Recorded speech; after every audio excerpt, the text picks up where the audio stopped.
Good morning, good afternoon, or good night, and welcome to Command Power, the show in which we discuss all things Magic the Gathering with a focus on Commander. And today we are going to be trying our first attempt at a budget deck tech. So one of my friends is getting into Magic the Gathering and he was looking to make a deck list, so I kind of helped him out a little bit, and this is the result. I think it's a good deck to give to beginner players, but it has enough power that it can definitely compete with stronger decks. And it's under $50. It's around $43 on average on TCG Player, which is a very cheap deck, I'm sure you'll agree. And the commander we're going to be working with today is Feldon of the Third Path. So if you don't know what Feldon does, for 3 mana he can tap and create a token artifact copy of a creature card in your graveyard that has haste and needs to be sacrificed at the end of turn. That means that any sort of enter the battlefield or death effects are fantastic with Feldon. You can also build around artifact synergy. You also want to be playing with rummage effects that fill up your graveyard. There's just so many different ways you can go with this deck and so many interesting shenanigans you can pull off. So with that in mind and without further ado, let's go into the card by card deck list. And first up we have Ancient Stone Idol. This is one of the most expensive cards in the deck at $4.5, but it is a pretty good one. It's nice to be able to ambush your opponent's creatures, and it's a 12/12 when you reanimate it with Feldon that also leaves behind a 6/12 when it dies. So very, very solid, and since they both have trample, they are probably going to be getting in for some damage. Ardent Elementalist is a very good one in any kind of mono red deck because it's going to let us recur our instants and sorceries, and with Feldon you can keep rebuying it, so you can keep returning your instants and sorceries to your hand to gain more value. Bogarden Hellkite is great on its own, even if we're just paying it for 8 mana, and being able to flash in, kill a couple of things, and ambush somebody in a fight is fantastic.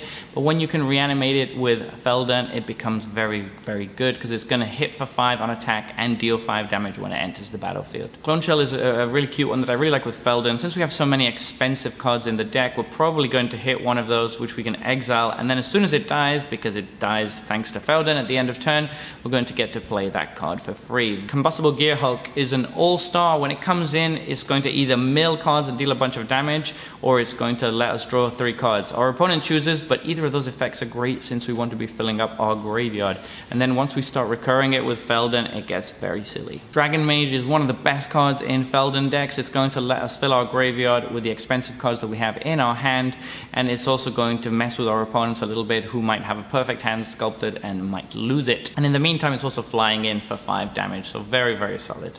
Duplicant is just a removal spell on a creature, which of course we can recur with Feldon, very solid. Atali Primal Storm is a very fun one, and I think new players in particular enjoy the excitement of stealing your opponent's stuff and playing it for free. Goblin Picker fills out our curve very nicely and is one of the ways we can rummage cards into the graveyard to draw more cards. Inferno Titan works really well when we make a token of it with Feldon because it's going to trigger on attack and on enter the battlefield.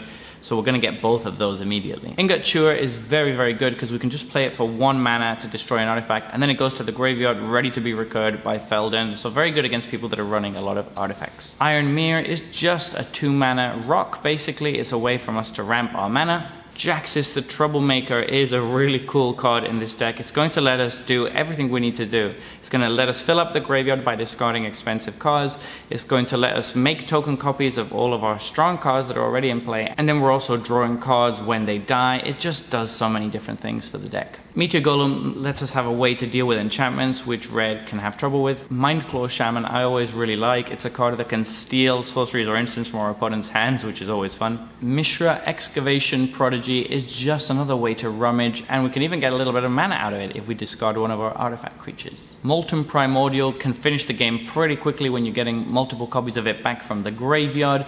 It's going to be able to deal so much damage to our opponent when we steal their blockers and hit them with them. Mere Battlesphere is great because it's going to come in and leave a trail of tokens behind it, so we have value every time we reanimate it. Neheb Dreadhorde Champion is good to be reanimated, but it's also excellent on the front side. Once it hits, we can discard any cards we don't want or we want to have in the graveyard, draw that many, and then get that much mana. So it works very, very well with Feldon. Phyrexian Triniform is going to leave behind 3 bodies when it dies. We can even cast it from the graveyard, but we're probably just going to be reanimating it with Feldon. Perforos Bronze Blooded works very well with our game plan. It's going to give everything haste, and then we're going to be able to put stuff onto the battlefield for 3 mana and then sacrifice it at the end of turn. We're fine with that. We're just going to get to put expensive things in for cheap, and then they're going to go to the graveyard at the end of turn. Ruin Grinder is a good way to loot away our hand and draw a bunch of cards. It does it for each player, but it's a maze, so we can't really force our opponents to lose their hand, but it's still a very, very good card. Additionally, if we're stuck on mana, we can cycle this to get it into the graveyard and find a mountain, so it just does so much in this deck. Rummaging Goblin is one of the best ways to loot through our deck. Sandstone Oracle is good for drawing cards, which red often struggles with. So if you're behind on cards, you can just get this into play either on the graveyard or from your hand, and then just draw up to the player who has the most cards. Scrapwork Mutt is a good new one from Brothers War. When it comes into play, it's going to rummage ones, which is exactly what we want. We want to put stuff into the graveyard, and then we want to draw cards. So really, really good. We even get to do it once more later from the graveyard for another 2 mana. So fantastic raid overall. Solemn is a staple in any sort of artifact deck and in any sort of monocolor deck, and really it works very well here with Feldon because it has an enters the battlefield trigger and a death trigger. It's just so much value. I really like Spawn of Thraxus for controlling the board and finishing out the game. It can just deal so much damage when you reanimate it because it's going to deal damage equal to the number of mountains you control to target creature or player. You can just shoot somebody in the face for 10 or 15 damage with this when it enters the battlefield. Very, very good. Triplicate Titan is similar to Phyrexian Triniform. It's going to leave 3 tokens behind when it dies, so very, very good in the deck. And next we're going to move on to artifacts, and here are our mana rocks. As usual, you should play as many mana rocks as you possibly can in most EDH decks. So here we're running quite a lot. This is quite a mana intensive deck with a high mana curve. So yes, we're going to be running a bunch of mana rocks. Then we have Battle Mage's Braces. This is obviously very, very good with Feldon because we're going to be able to get an additional instance of his ability whenever we use it. Cage Sun is similar to a mana rock, but it's also going to buff up all our creatures, and it's just excellent to have access to that much mana in red. Hazoret's Monument is going to let our creatures become cheaper by 1, but it's also very useful because it's going to allow us to filter through our deck whenever we play a creature spell. And that's good because we want to be drawing cards and filling up our graveyard with our fatties. Idol of Oblivion is a good way to draw cards in the deck. We're going to be making tokens with Feldon basically every turn, so this is going to be an extra card draw every turn, our own personal Howling Mine. Key to the City I really like for pushing through some damage late game. Since we have so many big creatures, this could be very good. Additionally, it's also going to let us pay 2 when it untaps to draw a card, so it's a nice other way to get some cards back. Mimic Vat I think is pretty fun. It's great at copying all of our creatures, of course, but it's also nice that you can copy your opponent's creatures, which is always funky. Skullclamp is just one of the best ways to draw cards. It's not particularly budget, but I think it helps the deck a lot to have this.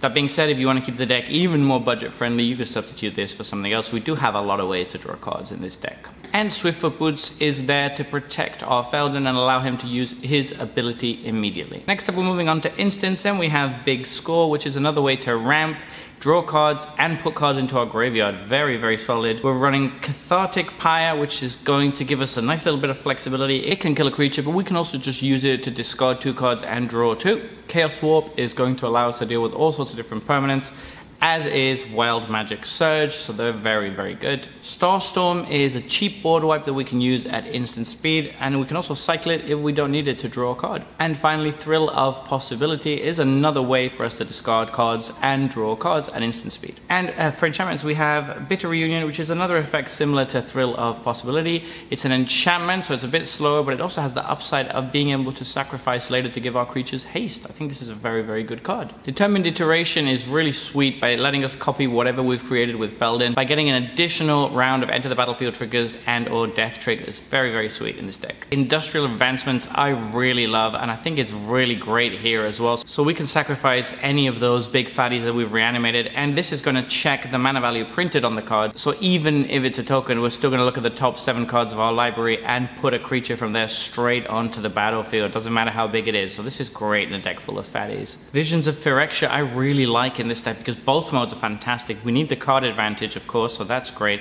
But then if we don't play the card, the fact that we still get a mana rock that we can use on all of our artifact things and on Feldon's activated ability is really, really good. This card is very underrated. And finally, Warstorm Surge is going to allow all of those big fatties that we're playing to deal damage when they enter. Blasphemous Act is a staple in red, and it's going to be able to deal with all the creatures on the board for just 1 mana. It's not super budget, but again, we have a little bit of room because most of our deck is so cheap. Cathartic Reunion is another way to get creatures in the graveyard whilst drawing cards. Chain Reaction is a nice board wipe. It's surprisingly good, and it can usually deal with almost the entire board. And in any kind of format where there's a lot of weenie decks or like token decks, this is going to wipe the board very easily. Faithless Looting is another way to put stuff into our graveyard by drawing cards and discarding. And finally, we have Duretti's Scrap Savant, which is going to do everything we want in this deck. It's going to bring back artifacts that might have died at some point. It's also going to rummage through our deck, which of course is great. Finally, moving on to our lands, we have Buried Ruin to recur artifacts from our graveyard. We have Desert of the Fervent, Forgotten Cave, and Smoldering Crater, which are cycle lands, which means that in the late game we can just loot them away. We don't need them to draw something else. Gaia Reach Sanitarium is very good when we want to be putting stuff into our graveyard, and it's going to let us draw first, which is very nice. Ghost Water is a way for us to be able to deal with our opponent's lands, which is always good.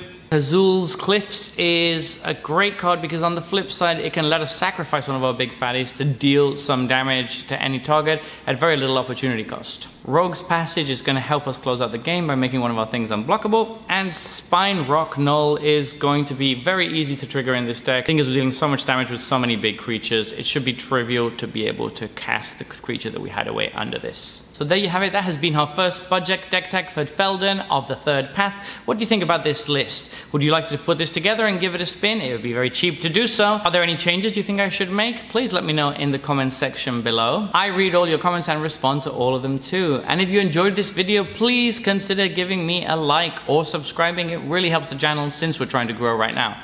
And until next time, take care.